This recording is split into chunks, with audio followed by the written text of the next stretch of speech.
So, you made it. You survived your first riding season. Congratulations! I'm honestly proud of you. You didn't whiskey throttle yourself to oblivion. You made it around a couple twisties and made it here to this video. So congratulations. You are now part of the Smurf gang. Whether you like it or not, you're watching this video, so comment, subscribe, help a brother out. On second question, what did you ride? I myself had a 250 and I'm looking to upgrade. Did you ride a 400? Some piece of junk off Marketplace? I did that. Well, didn't run when you bought it and, well, scratched your head until it did ran. I did that. Would not advise. Buy a running bike. But since you are here, you're probably wondering what's the next bike you should get. And if you rode a 250, you might want something that's similar or maybe a little more sportier, but definitely faster. That's me. I need something faster. I need something with a little more oomph in it. I have a few options, but please tell me, what is it you want to upgrade to? So with more power comes more responsibility. Yes, I know. But let's be honest, I'd rather you watch my next video than die riding the motorcycle. So, all jokes aside, with more power comes more responsibility. That means wear your gear, wear your helmet, and ride your ride. With that said, I bring you the ZX4RR. Option number 1 of the motorcycle list of what I'm considering as my next bike. ZX4R, the baby brother of the ZX6. Let's be honest, that's all it is, with a little less committed ergonomics.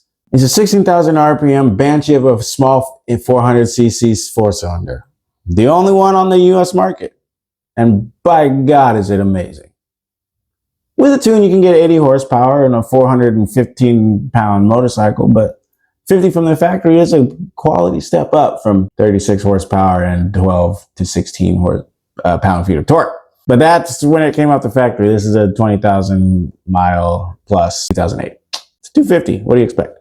With a manageable seat height and, well, the glorious sound of a 4-cylinder, can you really go wrong with it? It's the shortest seat height on this list of motorcycles that I'm considering, but with a $9,000 price point, should I just get the ZX6? Like I said, the ergonomics are not spine-shattering. They're a little bit more agreeable than the rest of the bikes on this list, but at the same time, they're still more committed than the 250 I'm currently riding. So, with that said, I better hit the gym. The verdict is, this screaming 4-cylinder will get you to 16,000 RPMs in just about any gear without causing a felony. Granted, you can go over 100 miles an hour quite easily, but you're not going to go to jail-ish if you just stop. Long story short, you get all the thrills of a screaming 4-cylinder without ridiculously breaking the law. That is a proposition I can get behind. And the fact that it's unique and the only one on the market. Come on. Bike number 2, the Yamaha R7. Of course, it's going to be brand new because, well, that's what I'm looking into. But let's talk about it. It's got a 2-cylinder engine, so it's not going to have that screaming 4-cylinder. It's not going to go, yay, yay, more like broom, broom. It's got torque. It's got lots of torque, much more than the ZX4RR ever will have. Unless you forge the internals, increase the stroke, and throw a turbo on it. But then at that point, you might as well just build a Hayabusa. If you want to go actually fast, you're going to have to wring that thing out. It'll go 150. It's what I'm told. Go 160-ish, maybe. But for that kind of money, you're probably one of the slowest bikes on the street. But with that being said, I do not encourage you to go super fast on the bike, but I am saying you will get all that mid-range torque that's acceptable on the city to city, but on the highway, well, you'll have all the passing power you need, but nothing at the top end. So consider that. Plus, with similar ergonomics to the rest of the bikes on this list that's not the ZX4RR, well, you're not really sacrificing that but the seat height. You're going to be face down, ass up for sure on this motorcycle, so good luck with that one, guys. While the R7 is sexy and maybe a little slow, it's got all the curb appeal you need, but it has competition, brand new competition. You know what bike I'm talking about? And that is the CF, I'm just kidding, not the CF Moto 675, as cool as that bike looks. I'm not sure I can get behind the Chinese bike. I have comments that have convinced me otherwise. But the Yamaha R9, on the other hand, is a 3-cylinder and it is 12 grand, so it's a little bit more expensive, but in my opinion, it looks even better than the R7 and it gives you the similar ergonomics, but it's not going to be bone shattering like an R6. So what are we dealing with? Similar seat height to the R7? Absolutely. It's a bike you can take home to your mama and be like, look, I got this. And she's not going to look at it and be like, that looks like it's going to kill you. Well, she might if she doesn't know anything about bikes. But if she saw the R6 versus that one, she'd probably need a chiropractor on site. Sorry, Mom. While this bike isn't going to come with a Valentino Rossi autograph, you can take many pictures from pretty much any angle on this motorcycle and basically pin it up on your wall and then just sign it and say it's Valentino Rossi, and your friends will probably never know. The R9 looks great.